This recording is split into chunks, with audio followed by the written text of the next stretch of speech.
on the green, the time I got the hole in one was Joe Louis, Wow. and he got more excited than I did. And he doesn't get excited. He's a very calm guy. That's a big deal, yeah. He was a great man. What was his major feat in boxing? What was his big moment Who? in his career, Joe Louis? Joe Louis. Yeah. He probably was the greatest heavyweight champ we ever had. Yeah. It's, fabulous. He was great in the service. He fought a lot in the service. For Uncle Sam, and didn't get paid anything. Lost a lot of money. And the only trouble, he was a very fair, easygoing guy, and was too easy with his money. He was. He used to lend money to his friends, and he probably almost died broke because of it. Wow. Gave all his money away.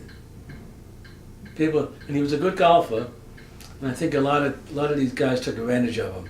He was good, but not that good, you know. So they take him out to play, Yeah. but then they just beat him. Yeah. And then, and you covered Beach Boys concert. Yeah. The Beach Boys were performing at the Greek Theater, and I had to get a shot at a group of them all together. So they were coming on after I think it's a Korean ballet group out there. Nice. And they were doing this quiet ballet dance. So I said to the Beach Boys, I said, I got a group shot it. Could you guys stand up and with your guitar so I can get a shot? Yeah, I said, could you play something? Yeah, we'll play something. So they start playing This Land Is Your Land and blasting out. And here's these ballet dancers on the stage. And everybody, all the people at the Greek Theater were rushing back because they could hear it right out through the whole audience. Oh, jeez. Had a lot of great times at the Greek Theater because you got a lot of celebrities that did Judy Garland there, and Johnny Mathis, and Nat King Cole. And, they all performed at the Greek. It's a good. How about the Beatles? Did you ever the come Beatles? across them? I did the Beatles when they were in the Hollywood Bowl. And that wasn't easy. I was in the front row, right behind the barrier. And when they came out on the stage, all the teenagers were pushing. And they were pushing me up against this barrier. Wow. Luckily, there was some guards there, and they got me over the barrier. Is that the most? Is that the most wild you've ever seen a concert? That and the political ones. There was a Kennedy. There was always a good crowd with Kennedy. I was down in downtown L.A. Where was that? The Mexican section. I forget. Alava Street. Yeah. And he went into a house to have lunch there, and that whole place was just packed with people. Yeah. And I got caught in the middle.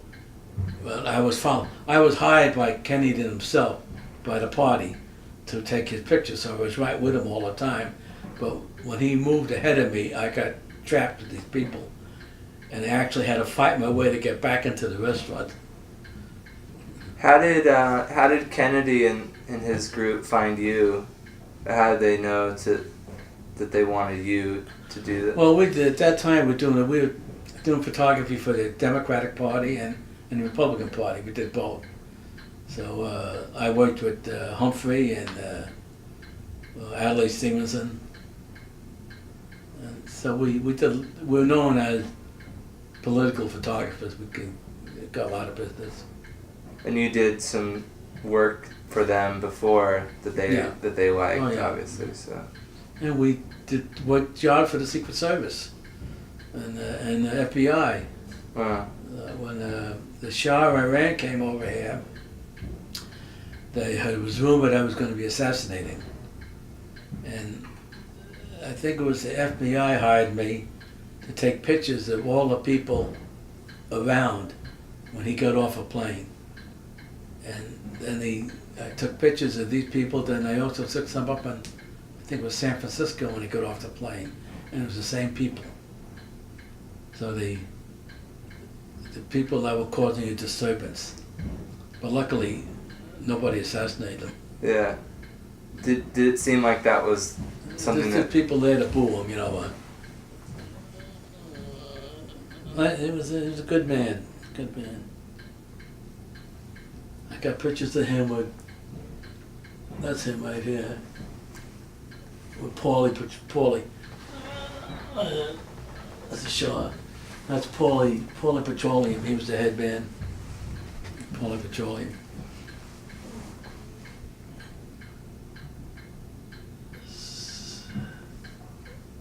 And then what was it like coming from New York to Los Angeles, being having that be Well, I had a good job in New York with Look, and the main thing is I wanted to be a photographer, and I couldn't do it there because I was in the photo lab and supervising the photo lab, and they didn't want to move me into being a photographer. And I came to California on my vacation all the time. I liked it out here. So I decided I'll just take a chance to come out here. And when I came out here, I got a job right away with Zinn Arthur and Bert Six. And Bert Six was the head photographer at Warner Brothers. And he did all the movie stars. They all came to Bert because he was the tops in it. And I learned a lot from him, working with Bert. Yeah.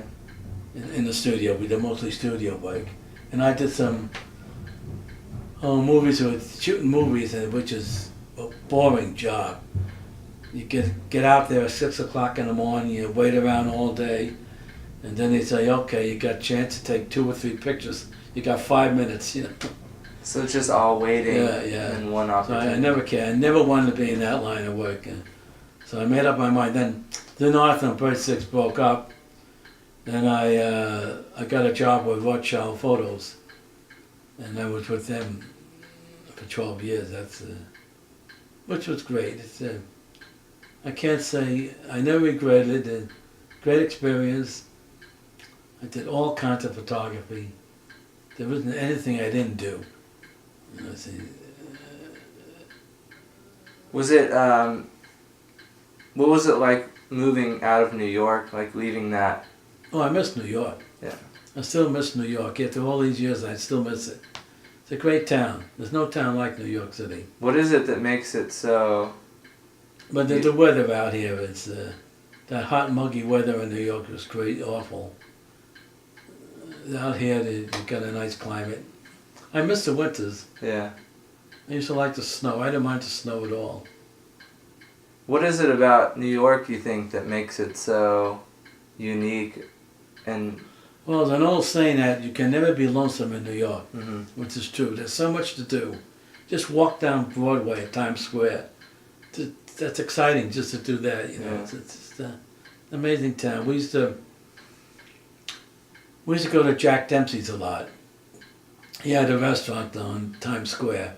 And a funny story, one night we came out of work and it was snowing. And it was hard to get a cab, but we got a cab. And we decided to go to Jack Dempsey's for dinner. Because we didn't go home that night because it was hard to get traffic going home. And so we decided to stay over. We went to Jack Dempsey's. I got out of the cab and it's snowing hard. And I ran toward the restaurant, and then somebody's coming out of the restaurant, ran toward me, and we collided. And I knocked this guy down on the ground. It was Jack Dempsey. So I went over to him and I said, gee, Mr. Dempsey, I'm sorry. That's okay, but don't ever tell anybody you knocked down Jack Dempsey. But you did. What was he most famous for? Like, what was his... He was a heavyweight champ. He was years ago, my uncle was a professional fighter. And my father was his manager, and my uncle was his second, my Uncle Bill. And they used to have boxing matches on the piers in New York. And one night, my uncle was fighting there, and Jack Dempsey was there, but it was the guy that's supposed to fight Jack Dempsey didn't show up. So Dempsey's manager came in and asked my Uncle Bill if he would step in and fight him. And my Uncle Bill said, "You crazy? Me fight Jack?" He said, "Don't worry about it." He says, "He'll pull his punches." He said, "If he hits you a little hard, just drop down." So my uncle went out and fought him. I think he lasted just less than a round. Oh my gosh. As soon as he hit him, he went down. And, that's pretty brave, though. yeah. To step up to that. And that was where was that? Where did that take place? That was on the docks in New York. Yeah. They used to have fights on the docks. There was something about you couldn't have prize fighting in those days in the city, I think it was. I forget what it was, but all the fights were out in the dock. That's pretty cool. And then the Rockettes.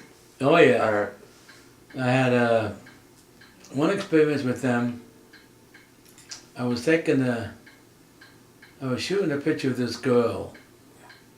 She was a Rockette, but she had a shoe shine business, where she used to go around to these big offices and executives and shine shoes. And I was taking some pictures of her on a set in a Radio City Music Hall. And the stage manager came out and was yelling for me. It was like a water fountain. I had her sitting there. And he says, "The curtain's going to go up, the curtain's going to go up." I said, okay. And I kept taking the pictures, and all of a sudden the curtain started going up. And there's all the people looking at me. They all saw you. Then you just run off stage at that point? Hmm? You just ran off? Oh, yeah. That's pretty cool. So they played there only in the wintertime? Oh, the Is that Rockettes? Yeah, is that just the The Christmas show was great. Everybody goes to see the Christmas show. Yeah. And how about and when you worked at Look, you were telling me about a friend of yours there who moved out to LA. Oh, Stanley Kubrick. Mm-hmm. Yeah, I worked with Stanley at Look. In fact, I worked with him a couple of times, and he had great ideas. He had one job he did, a day in the life of a fighter, prize fighter. And he picked a guy's name out, his name was Walter Cartier. He was a middleweight, up-and-coming middleweight. And he took pictures of him from the time he got out of bed in the morning until the time he went to bed at night, and what he did, his training and everything. So I worked with him on that. And I worked with him on a couple of jobs, helped him out. Great ideas. And he came to me one day, he says his uncle bought him a brand new Buick. He says, "I'm going to drive to California, see what I can do out there." He said, "Would you like to come with me?" I says, "No." I says, "I think I'd rather stay here." So who knows what would have happened if I went with him. What were the road trips like from New York to LA, taking a car across country? God, I came by car, I came by train, I came by plane. I probably crossed the country probably 8, 9, 10 times, I forget. And I enjoyed the train. The train was great. The car was good because you go different places, different sightseeing, little towns, and you're on your own time. You can get out and stop. Yeah, but the train was it's a relaxing trip. You can sit in the club car and have a drink and relax and sit in the observation deck and comforting, relaxing. Yeah, I guess that's what it is, more relaxing in a car. The plane was quick though. Do you remember liking a certain state on the way, like another state that you'd pass through that you liked stopping? Yeah, Oklahoma. That's nice. Oklahoma. I got in Oklahoma. My brakes went out of my car. I had my folks with me, and it was on a Sunday. And I stopped at a gas station there, and I told the guy my story. Well, he says, "I had to order the brakes." He says, "And it's Sunday." And he said, "We can't get them till tomorrow." But he said, "You and your folks are entitled to come to my house and stay overnight, have dinner." That's cool. I said, "Well, no, thanks, but we got a motel anyhow." But the next day, I went over to get my car, he had it all ready.